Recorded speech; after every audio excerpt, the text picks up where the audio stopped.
وبعد أعوذ بالله وبوجهه الكريم من الشيطان الرجيم. بسم الله الرحمن الرحيم. الحمد لله ثم الحمد لله ثم الحمد لله وما توفيقنا إلا بالله يخلق ما يشاء ويختار سبحانه الملك ملكه والحكم حكمه والأمر أمره وإنما أمره إذا أراد شيئا أن يقول له كن فيكون. كيف رحمته وسعت كل شيء، وكيف عرشه فوق السبع الطباق، وكيف وجهه ذو الجلال والإكرام، وكيف وهو الذي في الأرض إله وفي السماء إله وهو السميع العليم. معاشر المؤمنين، أوصيكم ونفسي بتقوى الله القائل في كتابه الكريم: أعوذ بالله من الشيطان الرجيم. يا أيها الذين آمنوا اتقوا الله حق تقاته ولا تموتن إلا وأنتم مسلمون. أتندرز يا الله تبارك وتعالى، ويا الله تبارك وتعالى الذي أمكننا في هذا المكان الصبس الزفنا okubeera nga tukuŋŋaanira mu kifo kino nga n'ensonga etukuŋŋaanyizza kubeera nga tumusinza Allahu subhanahu wa ta'ala. Tumusaba Allahu tabaraka wa ta'ala asse okusaasira emirembe eri mukama waffe Muhammadin sallallahu alayhi wa sallam. Uswikum mbalamira nga nange seereseeyo okubeera nga tutya Allahu tabaraka wa ta'ala. Obubaka buno babusomedde ku kituuti kino buli lwajjuma nga babalamira okubeera nga mutya Allahu tabaraka wa ta'ala. Nga Allah wagamba mu Qur'an ekitiibwa ng'akoola abakkiriza n'agamba abange mwe abakkiriza ittaqullah, mubeere nga mutya Allahu tabaraka wa ta'ala haqqa tuqatih, mu butuufu okubeera nga mutya, wala tamutunna illa wa antum muslimun, okufa tekubatuukako okuggyako nga muli abasiraamu.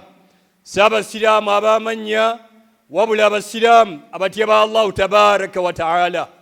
Tebakuzinga mu ssanda illa wa antum muslimun, okuggyako nga mmwe bebazinga mu ssanda muli abasiraamu abadde batya Allah.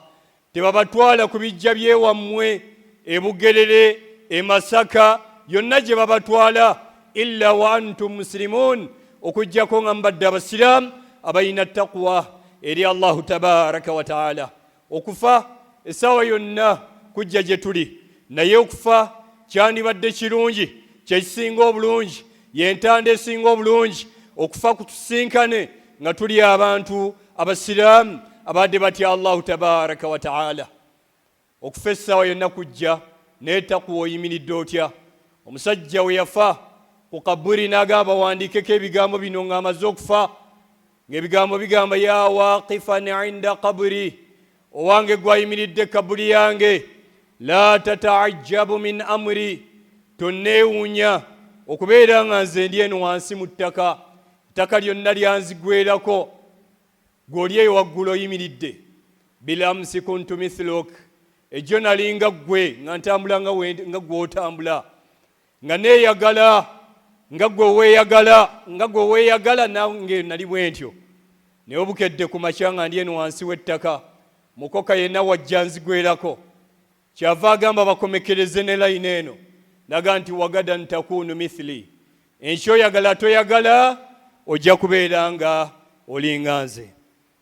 Nga mazze okubeera nga mbalamira okutya Allah n'okutendereza Allahu tabaraka wa ta'ala n'okusaalira ku mukama waffe Muhammadin sallallahu alayhi wa sallam. Ayyuha almuslimun, abange mwe abasiraamu abazze okubeera nga musinza Allah ku lunaku luno olw'ekitiibwa, olunaku olw'ejjuma, ilamu tukimanye قد اختار الله يوما الله تبارك وتعالى yalonda y'olunaku lumu munako ezaffe ze tulina mu wiiki qad ikhtara allahu yawma allah yalondayo olunaku dhakarahu fi kitaabi n'alwogerako mu Qur'an teri lunaku lalo yayogerako okujjako olwo wasumiyati suratun bismi mu ssuula eziri mu Qur'an 14 mulimu essuula nga yaweebwa erinnya ly'olunaku luno duna gairihi min al ayyam tewaliwo lunaku lulina bitendo bya nkizo kusinga lunaku luno la mathila lahu fi ayami al-usbu'i ne munaku zonna ze tulinayo mu wiiki kuviira ddala ku balaza okutuuka ku sande la mathila lahu tetulinayo lunaku lulwenkana fahuwa ashrafuha lunaku olusinga okubeera olw'ekitiibwa wa akramuha lunaku lwa nkizo eri Allahu tabaraka wa ta'ala n'eriffe abasiraamu qala alayhi salatu wassalam yagamba omutume Muhammadin sallallahu alayhi wasallam khayru yawm olunaku olukyasinza okubeera obulungi olunaku olukyasinza okubeera olw'enkizo olunaku olukyasinza okubeera olw'enjawulo twalaat alayhi shams munaku omwaka ayakanira enjuba yagamba nti yawmul jumaa lunaku lwa juma rawahu muslim hadithi eyo yakuŋŋaanyizibwa muslim munaku zonna kuviira ddala ku Monday jangu Tuesday genda ddala mpaka ku Sunday olunaku olusinga ennaku zonna mu Allahu tabaraka wa ta'ala munaku ze yateera mu dduniya eza wiiki olunaku olukyasinze okubeera olw'enkizo yawmul jumaa lunaku lwa juma neero abasiraamu kitukakatako ffenna okubeera nga olunaku luno tuluwa valyu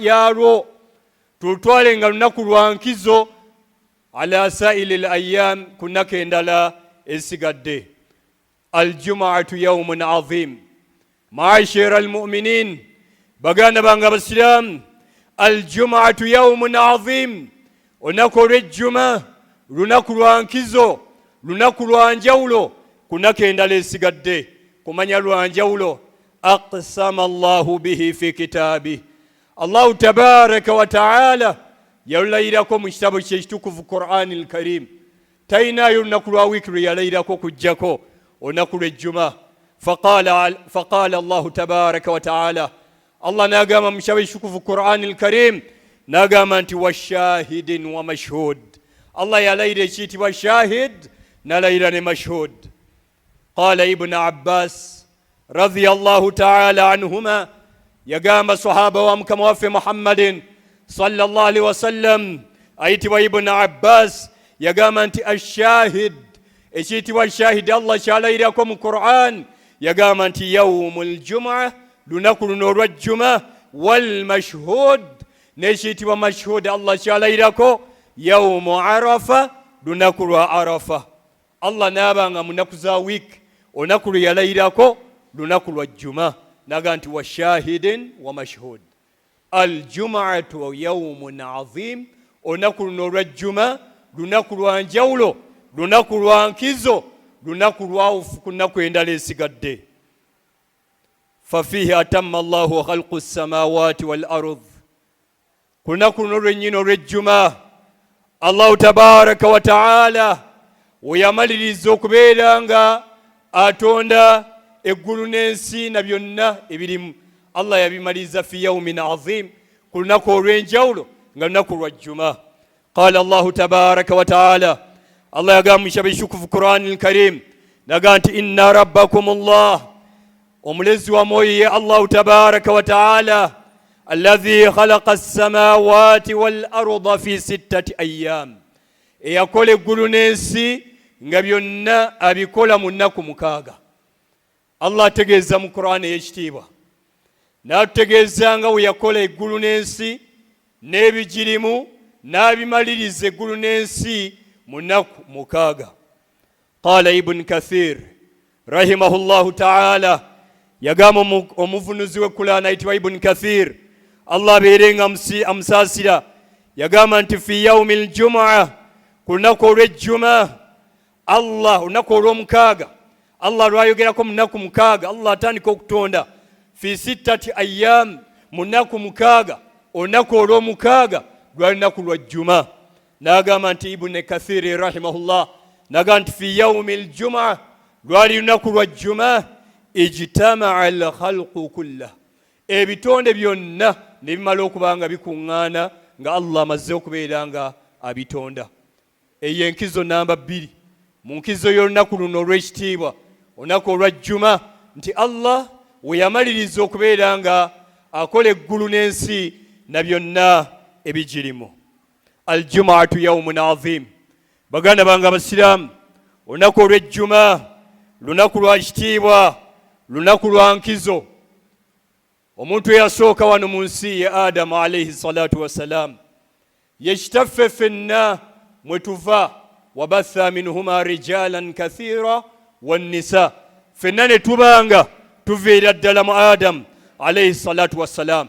Qaala alayhi salatu wassalaam, yagamba omutume Muhammadin sallallahu alayhi wasallam, nagamba fa fiihi ay yawma aljumaa, yagamba mu lunaku lwennyini olwo olw'ejjuma, khuliqa Adam, Allahu tabaraka wa taala mwe yatonda Adam. Adam tebamutonda ku Mande, Adam tebamutonda ku Saturday, khulika Adam, Adam yatondebwa fi yawmin azim, ku lunaku olw'ekitiibwa, olunaku olw'enkizo, yawmul jumaa. Wa fiihi udkhila aljanna, ate we yali ayingizibwa ejjana bamuyingiza mu lunaku lwa kitiibwa, lunaku lwa jjuma. Wa fiihi ukhrija minha, ne Allah we yatuusa okumujja mu jjana yamufulumyamu mu lunaku olw'ekitiibwa nga lwe lunaku olwa jjuma. Rawahu Muslim. Enebeera enkizo namba 3 mu nkizo z'olunaku luno olwa jjuma, okutulaga nti olunaku olw'ejjuma lunaku lwa njawulo. Allah mwe yatonda kitaffe Adamu, mwe yamuyingiza ejjana ku jjuma, n'abeera nga mufulumya ejjana ku lunaku lwa jjuma. Ayyuha almuslimun, abange mu abasiraamu, aljumaatu yawmun azim, olunaku luno olw'ejjuma lunaku lwa nkizo nnyo. Walifadli hadha alyawm, n'enkizo z'olunaku luno ala gayrihi min al ayyam, okusinga ennaku endala eziri mu wiiki. Akmala Allahu fihi ddin, Allah mwe yajjuza eddiini yaffe eno ey'obusiraamu, Allah yagijjuza fi yawmin azim, ku lunaku olw'ekitiibwa nga yawmul jumaa, lwali lunaku lwa jjuma. Qaala rajulun, yagamba omusajja min alyahud, okuviira ddala mu basajja abayudaaya, li Umar ibn al-Khattab radiyallahu ta'ala anhu, nga bitegeeza Umar mutabani wa Khattab. Omusajja omuyahudi yayimira mu maaso ga Umar n'amugamba ebigambo bino wammanga, n'amugamba nti ya amira almuminin, owange gwe omukulembeze w'obusiraamu, ayatun fi kitaabikum, mulimu aya esangibwa mu kitabu kyammwe Qur'an, taqra'unaha, eyo aya mugisoma. Law alayna ma'ashara alyahudi nazalat, singa aya yali yakka kuffe abayahudi, latakhadhna dhalika alyawma ida, olunaku twandirufudde idi nga tetukola, nga tusiiba tulya buli, nga tusiiba tuli mu ssanyu. Eyo aya eva kubanga yakka kuffe, olunaku luyakkirako twandibadde nga tujaganya bujaganya buli we lutuuka mu wiiki. Umar qaala, kyavaga musajja omuyahudi namugamba nti ayyo aya, otegeeza aya ki eri mu Qur'an? Faqara arrajul, omusajja kyava asoma, alyawma akmaltu lakum dinakum wa atmamtu alaykum ni'mati wa raditu lakum lislaama diina. Nga Allahu tabaraka wa taala atujjuliza eddiini yaffe eno ey'obusiraamu, n'abeera nga atusiimira obusiraamu nga yeddiini, nga kyekyengera kyetalina kubeera nga tusuula.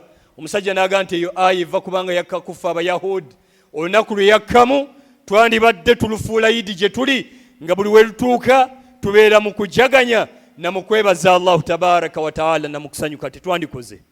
Faqala Umar radiyallahu taala anhu, Umar kyava ategeeza omusajja ono, naga nti inni la alam, nze manyi nze Umar, اليوم الذي نزلت فيه ولنقول آية يوم يكرا والمكان نشفو الذي نزلت فيه آية يوم يكرا نقال نزلت على رسول الله إياكم كما في محمد صلى الله عليه وسلم بعرفات يعني مرسل عرفة في يوم جمعة ولنقل الجمعة. معاشر المؤمنين بغانا بانغا بسلام enkizo yolunaku luno olw'ejjuma namba 4 Allah lwe lunaku lwe yajjuza eddiini yaffe waraditu lakum lislaama diina.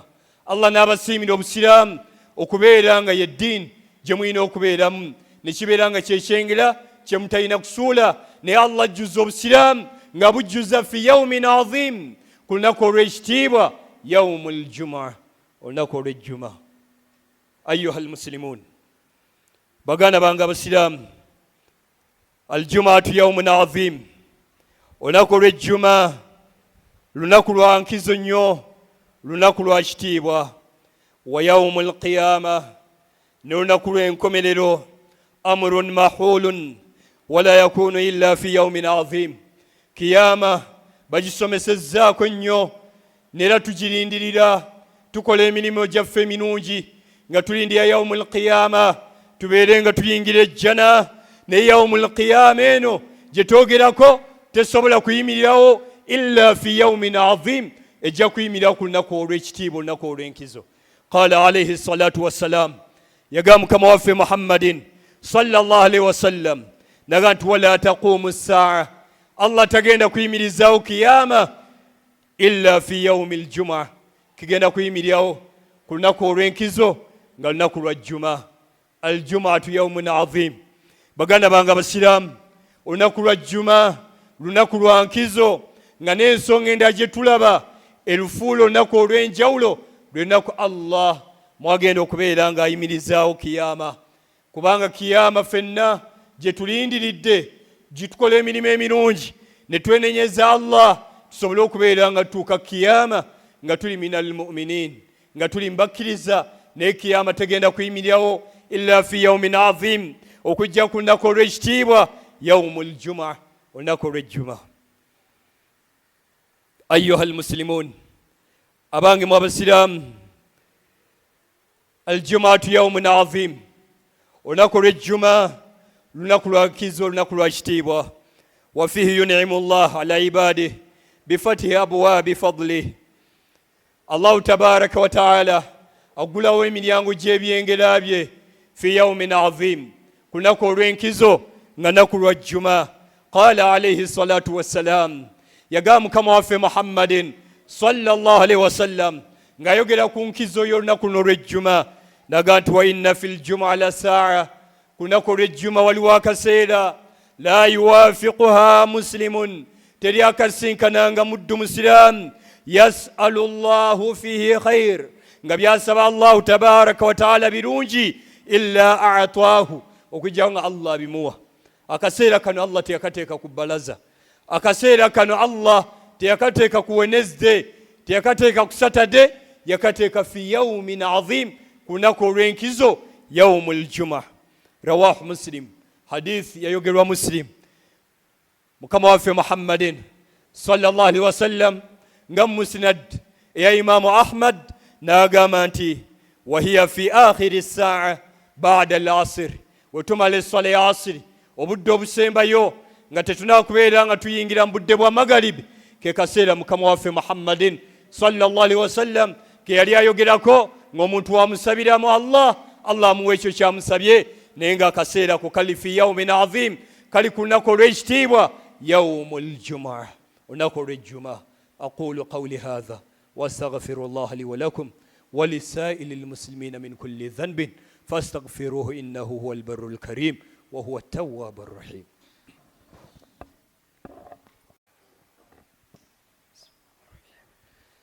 الحمد لله نحمده حمدا ونشكره شكرا أشهد أن لا إله إلا الله وأشهد أن محمد عبده ورسوله. Atendezebwa ya Allahu tabaraka wa taala netumusaba Allahu tabaraka wa taala asookusaasira n'emirembe eri mukama waffe Muhammadin sallallahu alaihi wasallam.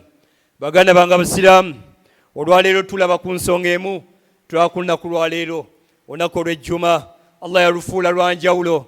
Mukama waffe Muhammadin sallallahu alaihi wasallam n'asomesa enkizo z'olunaku luno olw'ejjuma, okubanga musiraamu azivaluwinga n'ategeera nti olunaku olw'ejjuma lunaku lwanjawulo nnyo. Esoose ebadde hadithi ya Mukama waffe Muhammadin sallallahu alaihi wasallam etulaga nti ennaku zonna eziri mu wiiki olunaku olusinga okubeera olw'enkizo lunaku lwa jjuma.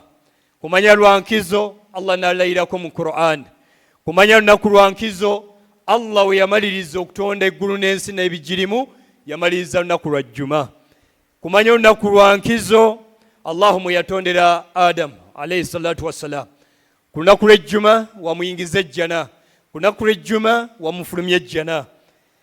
N'ensonga endala eraga nti olunaku lw'ejjuma lwa nkizo Allah mwe yajjuza eddiini yaffe eno ey'Obusiraamu n'aba nga agijjuza ku lunaku olw'ejjuma. Kumanya olunaku luno lwa nkizo Mukama waffe Muhammadin sallallahu alaihi wasallam yategeeza nti Allah yateekamu akaseera ku jjuma nga oba omusabiddemu Allah akuwa ekyo ky'omusabye.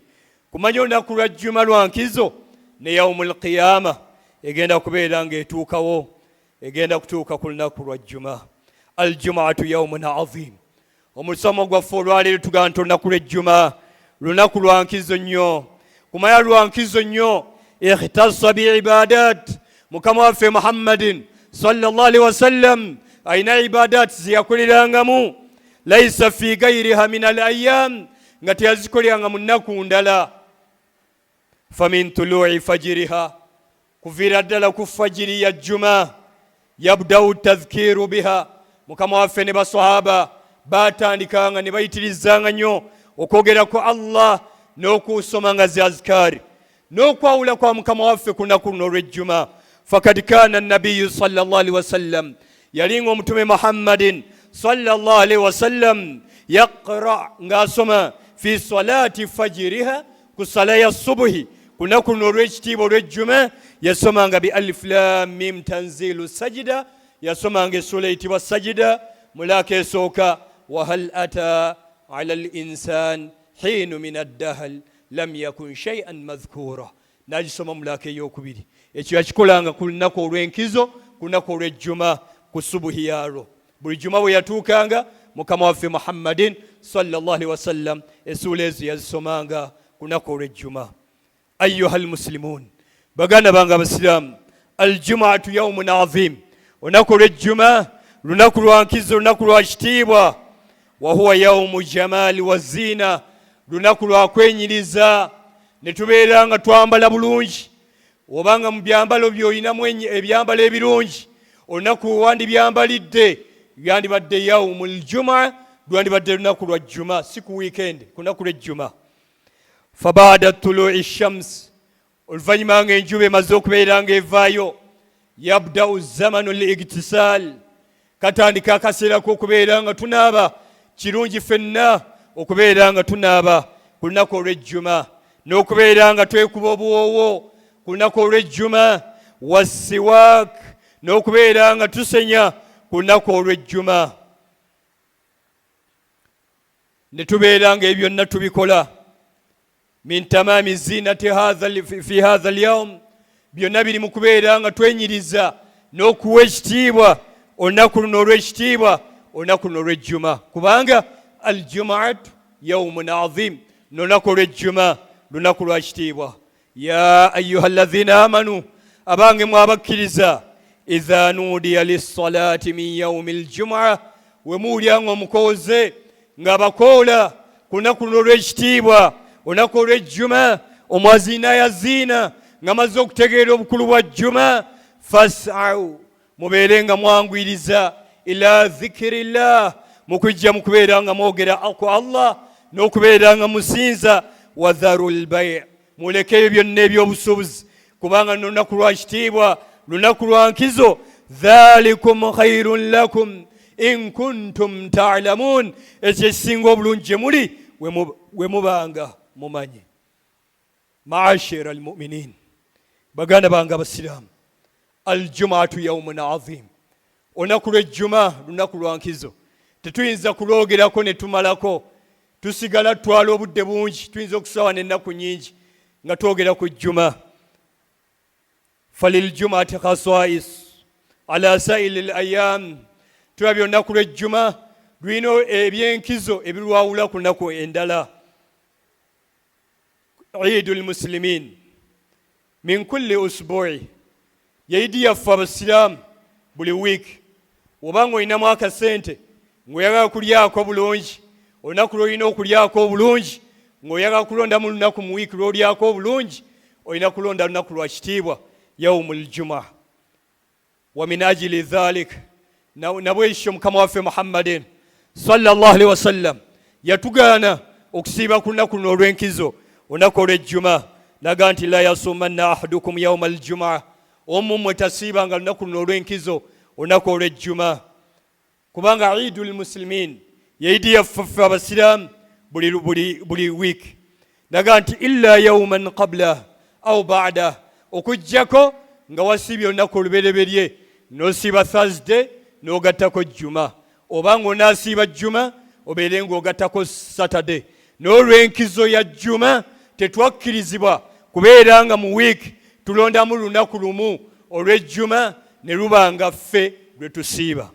aljumaatu yaumun azim, olunaku lw'ejjuma lunaku lwa nkizo ne kyensembyayo. wa minha mulimu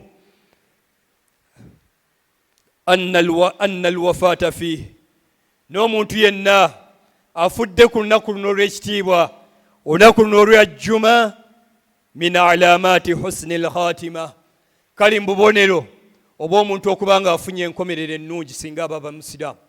singa abadde musiraamu n'afa ku lunaku olw'ejjuma, min alaamaati husni alkhatima, kiri mu sayins ez'okubeera n'enkomerero ennungi. haithu ya'manu almutawaffa fiiha min fitnati alqabri, omuntu yenna afudde nga musiraamu n'afa ku lunaku luno olw'enkizo, olunaku luno olw'ejjuma, allah amutaasa mu bibonerezo ne mu bigezo byonna ebya kabbuli. abdullahi ibn umar radiyallahu ta'ala anhuma yagamba ono sahaba wa mukama waffe muhammadin sallallahu alaihi wasallam ayitibwa abdullahi ibn umar, natuga nti qaala alayhi salatu wassalam, yagamba mukama waffe muhammadin sallallahu alaihi wasallam, naga ma min muslimin, teriyo musiraamu yenna yamuutu yauma aljumaa, afa ku lunaku olw'ejjuma kubanga lunaku lwa nkizo, au lailata aljumaa, oba n'afa ku kiro ekikeesa ku jjuma, illa waqaahu llahu tabaraka wa taala, okujjako allah amutaasa eri ki? fitnata alqabri, allah amutaasa ebigezo bya kabbuli, allah amutaasa ebibonerezo bya kabbuli.